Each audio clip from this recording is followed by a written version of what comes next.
So I recently decided to buy another one of these French knives from knivesoffrance.com. And what made me want to do that was I was listening to the Catch Bit Show on Spotify. You can find them there. But it's a podcast run by, I think, two like custom knife makers who make like slip joint knives and some other guy. And they kind of just talk about traditional pocket knives, which is a cool thing to listen to when you're somebody like me who's so into slip joints and traditional pocket knives and everything. But the first episode I listened to was the Charlie Campagna episode, as any Barlow fan or fan of Great Eastern Cutlery should. And then the second episode I listened to, they had Mr. Stefan, I believe his name is. Mr. Stefan here from KnivesOfFrance.com. They had him on, and he talked about French knives, obviously, because that's what he does. He sells French knives. But he runs a cool little website over there. This is the third knife I've ordered from him now, and it seems like he knows who I am. Because, well, obviously he knows my name because that's on the shipping thing and everything. He wrote, I hope you like this one. It's brutal. I think he's talking about the back spring, which I will show in a bit here. And then he commented on one of my Instagram posts yesterday. I posted a picture of the Pradle out in the snow because it was snowing. And I'm looking forward to this knife. So I've been carrying the Pradle, which is another French knife I have from him. I have three now from him that I've ordered from him. I have the Pradle, which is the first one that I ordered in like May or June or something. And I've had for a few months. Haven't really carried a whole lot, but here in the last couple days here, I've been carrying every day. Neat little knife. I did do a little bit of work on it because it did have some blade play, so I tried to fix that. And there was a slight imperfection in the horn here. So I did put some super glue over that because I didn't want that getting any worse. But other than that, these are, as far as I'm concerned, these are just like working knives. So I'm not super concerned about it. The centering on this one is not perfect. You have to be careful when you close these, but it's not rubbing the liner. Um, Now on the Alpin, the blade actually does rub the liner a little bit here, but it's not rubbing so severely that I think it's affecting the edge of the blade. So for a working knife, it's not a huge deal. Um, the horn on this knife is perfect. It looks great. There's no cracks or imperfections in it or anything. It is this nice white. I haven't gotten a dark horn yet, but I have two different horn knives from him. I think France horn must be a pretty popular because it seems like it's horn, wood, or some sort of synthetic material is like what all the covers are made out of on his website anyway. If you listen when I open this knife here, the action on this knife is crazy. It's a real nail breaker. The pull is probably a 9 out of 10, I would say, personally. You can see some rub marks on the blade there from when it does rub the liner. But I think it just clears the actual edge of the blade and just starts rubbing on it later. Yeah, you can see right about there, it starts rubbing on it. So not a huge deal, but it does rub on the liner a little bit. And the other thing about these French knives, of course, is a lot of them don't have kicks at all. So you have to be careful when you close them so they don't smack the back spring. And if you let them go a little early, they will still smack the back spring. But I've pretty much accepted with these French knives that they're going to be rolled at the tip. That's just something I've gotten used to. Because eventually I'm going to forget that this is a French knife and I'm going to snap it closed and it's going to be all messed up. So I've gotten used to that, but I do try to close it gently. But the way I look at it, as long as I can still poke with the tip and the rest of the blade is sharp, I'm not worried about that little roll in the blade. But anyway, beautiful knife. The centering could be better. I wish it wasn't resting on the liner, but it's certainly not the end of the world for what I consider to be a working pocket knife. I believe the construction on these is all steel. I'm not sure if the bolsters are steel, but I think they are. Pins do appear to be steel. Yeah.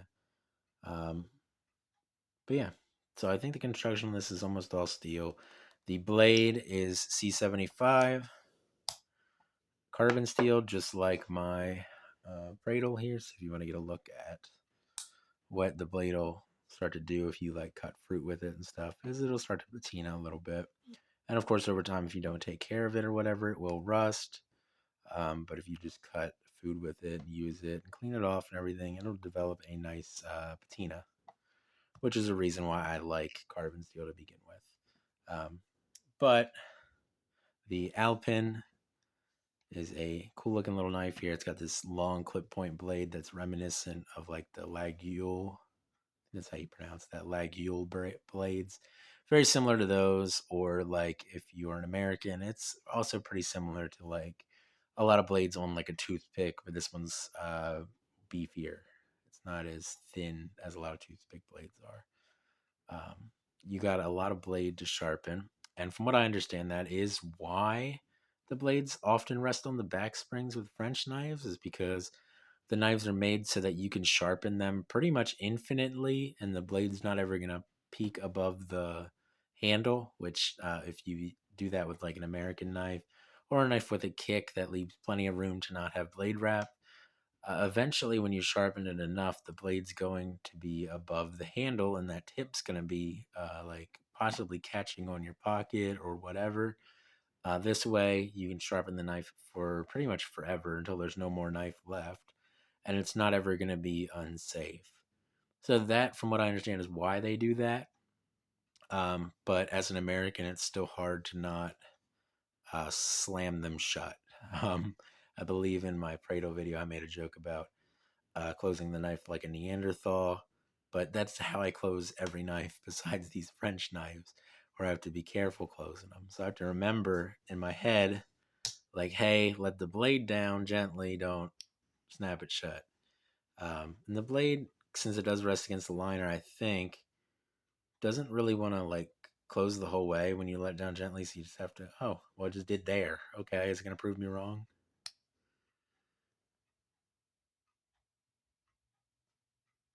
Okay, well, it kind of proved me wrong there. But for a little bit when I first got it, I did put some mineral oil in it, so that might have helped. But anyway, it was resting above the liner a little bit.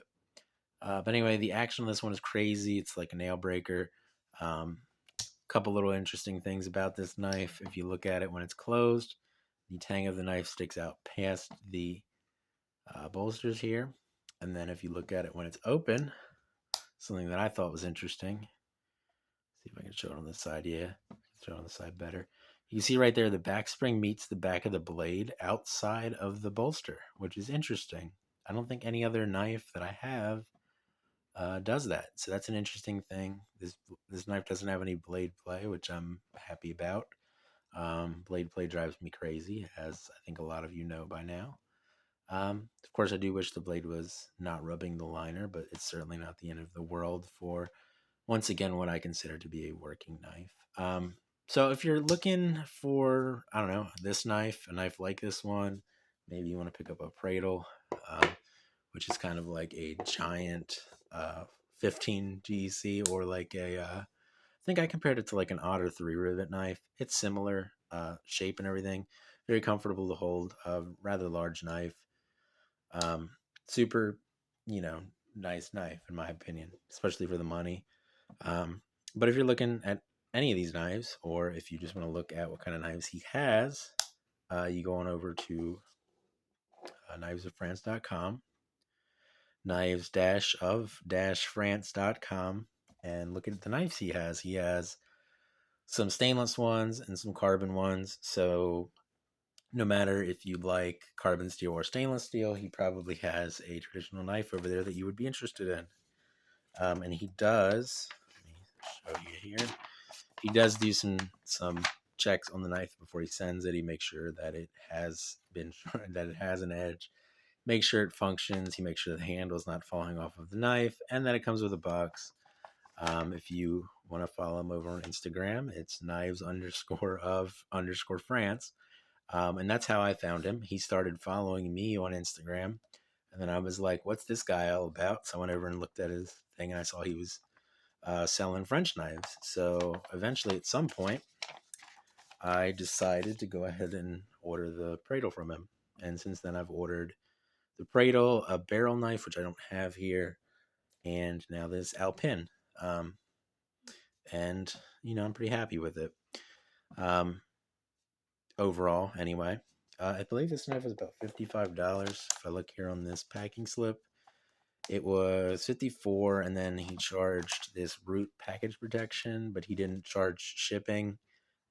So a dollar more than the knife cost. So $55 total. Certainly not a big deal or anything. And I always do like to support these small knife sellers when I can. I like to buy from traditional pocket knives. I also really like Knives of France. It's one of my favorite knife sellers because he's selling something different. I have it bookmarked in my browser because every now and then I like to go over there and check out what he's got. Although most of the time he does announce it on Instagram. One thing I did forget to mention is that this knife and the Pradle both came with this little like leather like. I don't think it's real leather. I think he calls it like a leatherette or something. A little slip. So if you want to protect the knife, you can slip it in that. Comes with it. Not super high quality or anything. It's lined with like fleece or something, felt. I don't know. And it looks all right, but it's just a really cheap little pocket slip. But it comes with the knife, so you certainly can't complain about that, right? I'm sure people will, but it's good enough for coming free. I'm certainly not gonna complain about it. Um, I don't use pocket slips, so if that's your thing, you could get a better one for money, but that one's free, and there's nothing wrong with it for being free. But anyway, I feel like I've talked enough about just random stuff. Check out knivesofrance.com, especially if you're interested in trying something new. Maybe you want to try out a French knife. He has some ligules over there, which is like the most popular French knife, other than the Opinel. He does have some Opinels, but I think all of his are stainless. And the more expensive Opinels, and you can get one for like $15 off of Amazon. So I don't know why you would order an Opinel from him. Uh, but these French slip joints, to my knowledge, aren't available a lot of places, and they are available on his website. So if you're looking for something like this, or something similar to this, or you just want to check out and see what he's got, I would suggest going over to knivesofrance.com. If you want to listen to some guys talk about traditional pocket knives or slip joints, you check out the Catch Bit Show on Spotify because I am loving it right now. Um, it makes me want to get into making pocket knives. Of course, I can't do that right now because I don't have the space for it, or the money, or the time, or any of the things that are required for making pocket knives. But it makes me want to make pocket knives. It's probably dangerous. But anyway, I'm certainly not going to stop listening to it, and you guys should check it out probably. If you're watching this video, you're probably into slip joint traditional knives, and they talk a lot about that. So you can go over there and check out the Catchbit Show, check out knivesofrance.com. I think that's like the 30th time I've said that during this video. But yeah, that's going to be it for this video on the GR Alpin knife that was made in France. Yeah, hope you guys have a good day, and I will see you in the next one.